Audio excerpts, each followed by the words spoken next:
Do you ever sit in silence, wondering when the shift happened?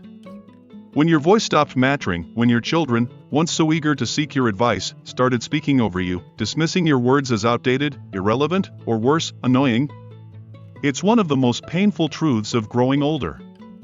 The respect you once commanded can quietly fade. Not with a fight, but with small silences, unanswered calls, condescending tones, decisions made without your input. And then suddenly, you're invisible. But here's the truth no one tells you: respect doesn't disappear on its own.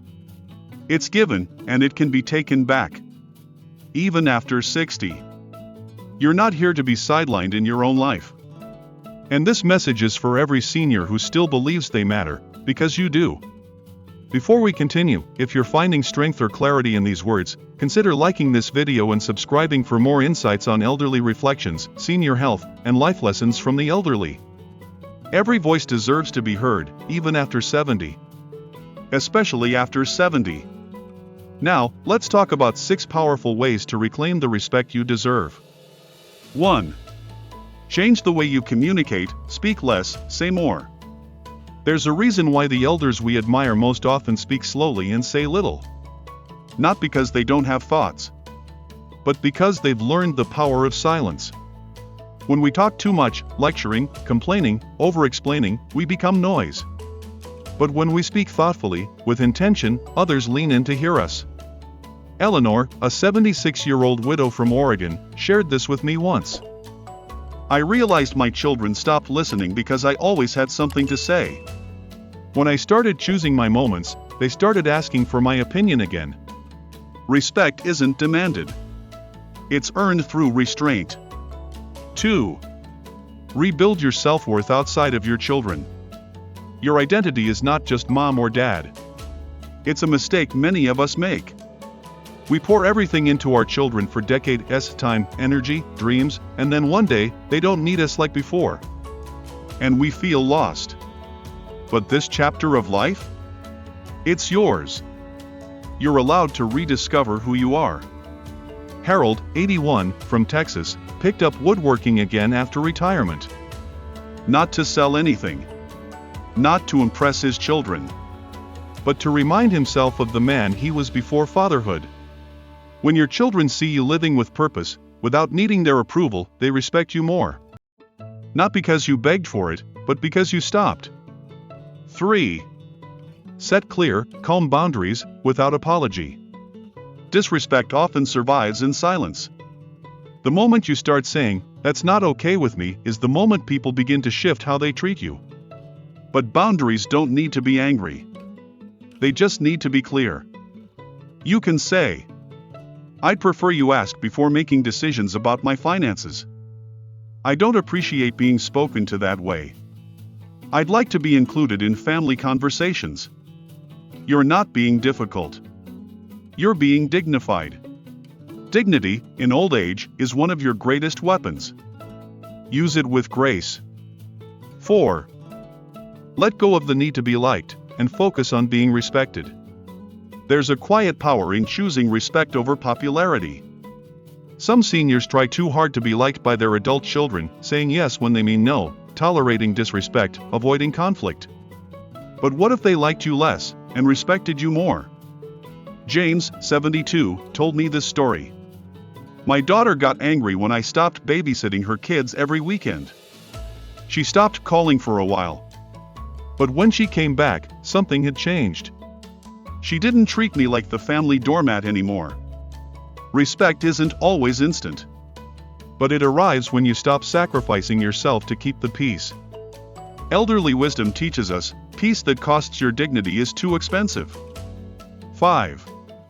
Invest in your health, because strength is silent respect. Nothing commands quiet admiration like a senior who moves well, speaks clearly, and lives independently. When you show up strong, mentally, physically, emotionally, your children take notice. They see you as capable. And capable people are treated with respect. Eat well. Walk daily. Get your checkups.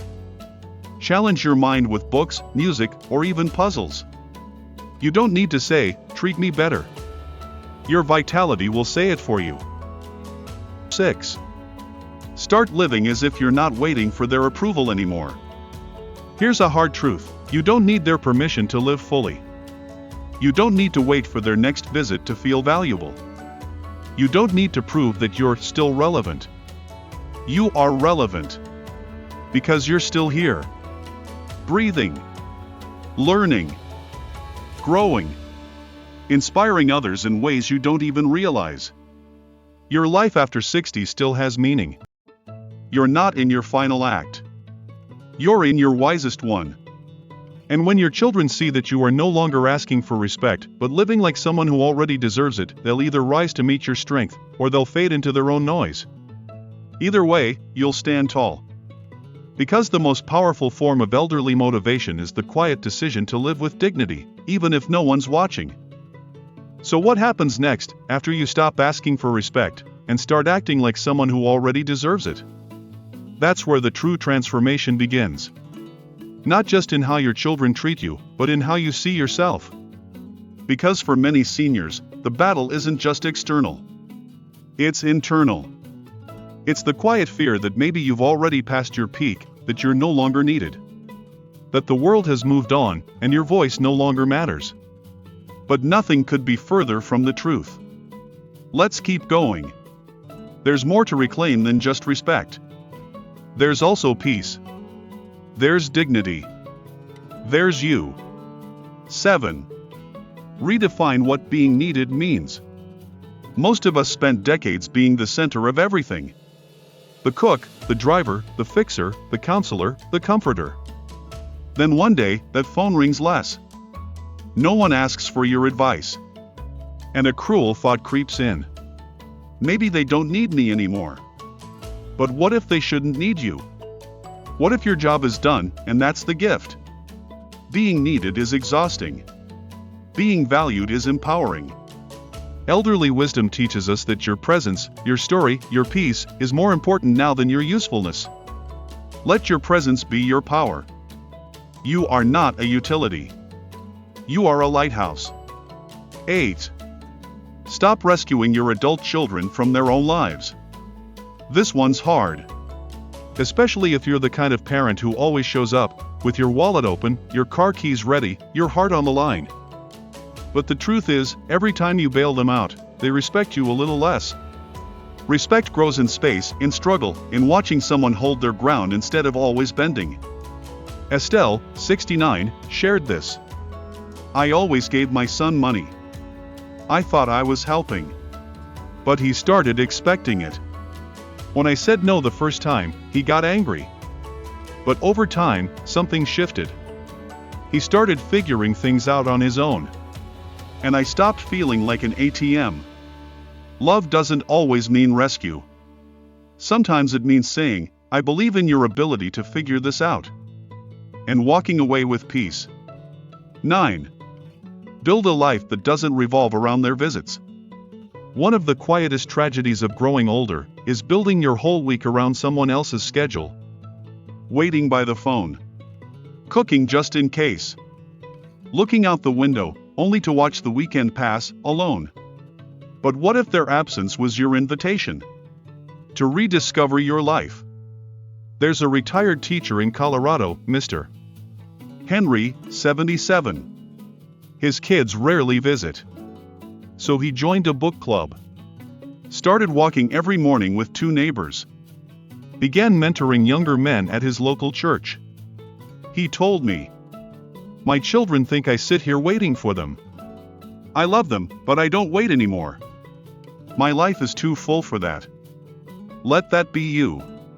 Let your life be so rich that when they do visit, they have to catch up to you. 10. Stop chasing moments, create meaning instead. You don't need staged Sunday lunches or forced family selfies to prove you matter. What you need is meaning. Quiet meaning. Daily meaning. Moments pass. But meaning stays. You can find it in gardening, in painting, in writing down your story for your grandchildren, whether they read it today or in 20 years. Don't wait for others to make your life meaningful. That power is already in your hands. 11. Forgive them silently, but live loudly. They may never apologize for how they spoke to you, for the way they cut you off, for how they dismissed your feelings. But you don't need their apology to reclaim your strength. Forgiveness, at this stage in life, isn't about making peace with them. It's about making peace within. And once that peace is in place, live loudly. Wear the outfit. Take the class. Speak up in the meeting.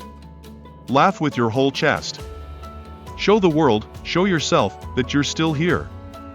Still powerful. Still worthy. Even if they never say it. You know it. 12.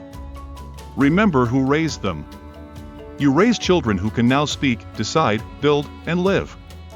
And somewhere along the way, you forgot the power that took. You didn't become weaker, they just became louder. But remember this. Their confidence was built from your strength. Their independence was born from your sacrifice. So when they dismiss you, belittle you, forget to ask how you feel, don't lower your head. Lift your chin. And remind yourself, I taught them how to stand. Now it's time I remembered how to stand tall too. By now, something in you may have already shifted. Not because someone handed you respect, but because you remembered it was yours all along. Still, there's one final truth we need to face. One that very few speak aloud, but many seniors carry in silence. It's not just that your children may not respect you. It's that you may have stopped respecting yourself. Let's change that. Right now. 13. Reintroduce yourself to the mirror. When was the last time you looked at yourself, really looked, and felt proud? Not proud of your past. Not proud of your children. Proud of you. Right now. The way you move slower now, the way your hands have changed, your skin softer, your posture lower, these aren't signs of loss. They're the map of your journey. Every wrinkle is a lesson. Every scar is a badge. So stand there. Look deep. And say, you've done well. And you still matter. Because elderly reflection isn't just about the past. It's about honoring the story you're still writing. 14. Choose legacy over approval. Approval fades. It comes and goes, based on mood, convenience, and memory. But legacy, that stays. Long after you're gone. So ask yourself, do you want to be remembered as someone who was always agreeable? Or someone who stood with quiet courage? Someone who folded to avoid conflict, or someone who rose to preserve self-worth? Your children may not appreciate it now. But one day, when they're older, when they face the same silence, the same pushback, they'll remember how you handled it. Be the example they'll one day hope to become. 15. Speak your truth, even if your voice shakes. There's nothing more dignified than a senior who speaks honestly. Not to shame, not to guilt, but to clarify. If something hurt you, say it. If you feel overlooked, say it. If you want to be seen, say it. Silence doesn't protect peace. It suffocates it. One of the greatest life lessons from the elderly is this. Regret grows louder with age. Don't let the things you wanted to say become ghosts that haunt your quietest moments. You deserve to be heard. Let your voice be the reminder. 16. Stop living under the label of old.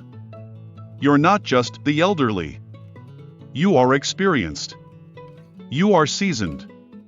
You are someone who has survived heartbreaks, wars, births, losses, decades of change, and still woke up today. What's old is your age. What's alive is your spirit. Live from there. Dress from there. Speak from there. Let the world see that senior doesn't mean fading. It means becoming. 17. Surround yourself with mirrors, not critics. If the people around you only reflect your flaws, they're not mirrors. They're critics. Choose company that reflects your worth. People who remind you what you've done, what you're capable of, what still lights up your eyes. Even if that means a smaller circle. even if it means being your own mirror for a while. Elderly motivation starts with surrounding yourself with voices that say, "I see you. You matter." 18. Leave room for grace. This isn't about becoming cold, angry, or distant. It's about becoming clear. Respect isn't about revenge. It's about returning to yourself and choosing to hold peace over pride. Your children may not know how to speak to you yet. They may be lost in their own storms. But when they come back, let them find you not bitter, not broken, but better. Still soft. Still wise. Still whole. A final word to you, the one who stayed till the end. You came here searching for a way to earn back your children's respect. But what you may have found is the deeper path of respecting yourself first. And when that happens, everything else begins to align. The tone of your voice. The way you walk into a room. The way others speak your name when you're not around. So start there. With you. Because the world may forget your name someday, but you don't have to. If this message spoke to you, like, share, or leave a comment. Not for us, but to remind others that even after 60, 70, or 80, there's still power in your presence. And if you want more stories, insights, and elderly reflections that speak to the soul, consider subscribing. Because your wisdom isn't fading, it's just beginning to shine.